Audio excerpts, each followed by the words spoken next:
First thing I'd like to do is thank you for giving me the opportunity to help you regain your health and well-being. Before you get in to see me today for your second visit, what I'd like to be able to do is explain to you how chiropractic works and why it is that I use the different types of services that I use. So the first thing that I want to get across to you is that our body is more or less a fancy machine carrying you around.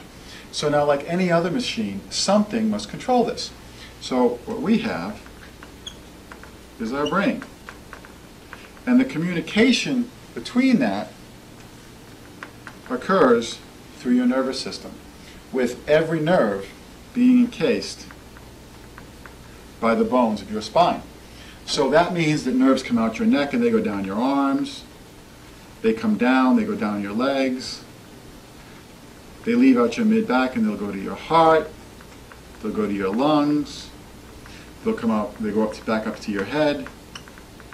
So in essence, every cell in your body is communicating back and forth with your brain.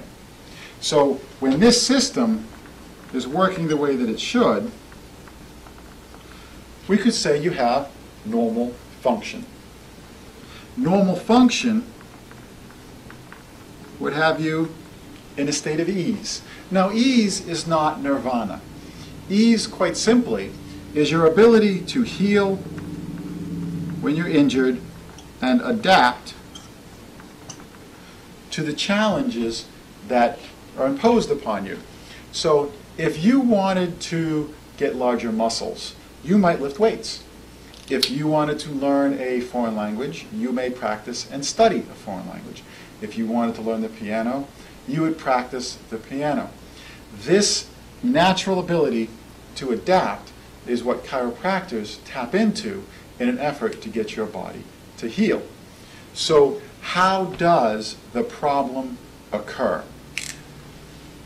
The classic sense, a misalignment in your spine would block the nerve energy, or energy flow between your brain and the cells of your body. This is called a subluxation. So if you ever hear the term subluxation, this is what chiropractors use to describe the misalignment that goes on in your spine that is affecting your health. So how does this happen? We all know about stress. There are three types of stresses that I want you to understand. There is physical, there's mental, emotional, and there's chemical. So these three stressors combine, and this will keep you healthy, or this will begin to create malfunction within your body. So let's take physical stress. Healthy physical stress might be exercise. Unhealthy physical stress, sitting behind your desk all day. Mental emotional stress, healthy mental emotional stress would be a trusted relationship or learning or meditation or yoga. Unhealthy mental emotional stress, I think we have a very good understanding of what negatively affects us with stress. And then chemical stress. Oftentimes we don't think of food as chemistry, but in reality the food that you eat, everything that you put into your mouth that then gets digested by your body is what you're going to use to build your body. So the foods that you eat, the environment around you creates chemical stresses that your body can either use to be healthier or will affect it in a negative way. So as these three stressors combine, you can become overwhelmed.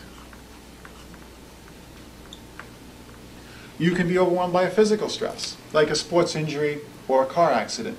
You can be overwhelmed by a mental emotional stress, job tasks that just are overbearing, family issues, bill paying, a work situation that you're not satisfied in. Then there's chemical stress. You can become overwhelmed by poor diet, by the environmental toxins, by not enough water, by too much alcohol, by even the medications you may be taking prescribed by your doctor can overwhelm you chemically. So this overwhelm creates a malfunction. That's the first step. The malfunction leads to dis-ease. Now, dis-ease is what sets off the alarm. The symptom. So if we were to list out a number of symptoms, let's come over here and we start with headache. So headache is a symptom. Back pain. Back pain we would know as a symptom. Any type of pain, neck pain. But there are other symptoms we may not think of as just a symptom. Fatigue. Depression. Indigestion. Wheezing, or like asthma type symptoms. These are quite simply symptoms. So now in the classic healthcare model, each one of these symptoms will have some type of medication, whether it's a prescription medication or an over-the-counter medication. You can take a tablet for a headache, a pill for a back pain, another pill for neck pain. For fatigue, perhaps you're relying on caffeine or coffee, Red Bull. For depression, there's medication for depression.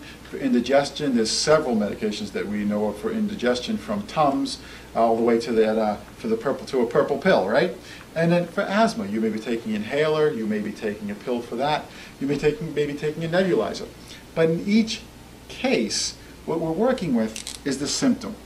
Now, if all we do is take care of the symptom and leave the malfunction, what you have allowed to occur is a perpetuation of this disease, and that is what's going to lead to a pathology.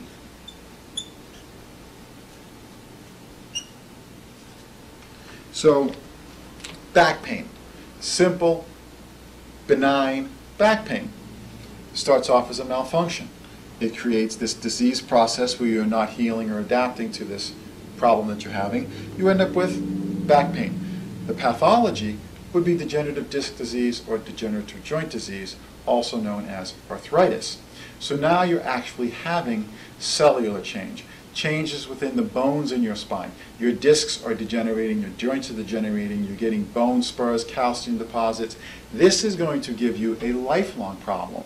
So taking care of something at the level of malfunction is going to save you a lot of challenges with the pathology. If you take a cell, you go down to the cellular level, take a cell in your stomach. The cell in your stomach might be malfunctioning and not digesting your food properly, giving you a symptom, but a malfunctioning cell can be rehabilitated. You can improve the health of a malfunctioning cell. If the cell becomes pathological, you cannot reverse pathology. With pathology, you must wait for that cell to then die and hope that it is replaced by a healthier, more vibrant cell. But the chance of a pathological cell regenerating into a healthy cell is very slim. What you really need to do is improve how things function. So in my office, what we're using is we have, first, the adjustment.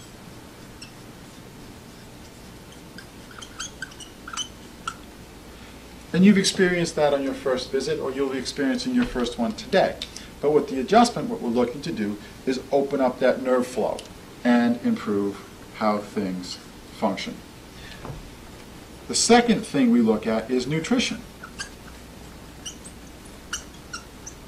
Why are we looking at nutrition? Because if you do not eat the ingredient, you are not going to have the basic building blocks or the basic material that you're going to need to heal. So we're going to want to speak about nutrition. The third thing that we will look at is exercise. Because your body likes to be used. It's a use it or lose it environment. And if you're not challenging your body to grow and to get stronger, it is going to be conserving that energy, and it's going to actually be atrophying or weakening. So the idea here is to balance out the stress in your life that might be a negative stress with positive aspects. So we have the adjustment, we have nutrition, we have exercise to improve function, which would then put you into a better state of ease. And the thing here, this arrow, most important arrow we could ever have, that is life. You are just naturally able to take normal function and go back into a state of ease. And this would make where you will not need to hold on to your symptoms. So I thank you for taking that 5 or 10 minutes and getting a little bit of explanation of what we're looking for, and I'll be meeting with you in just a moment. Thank you.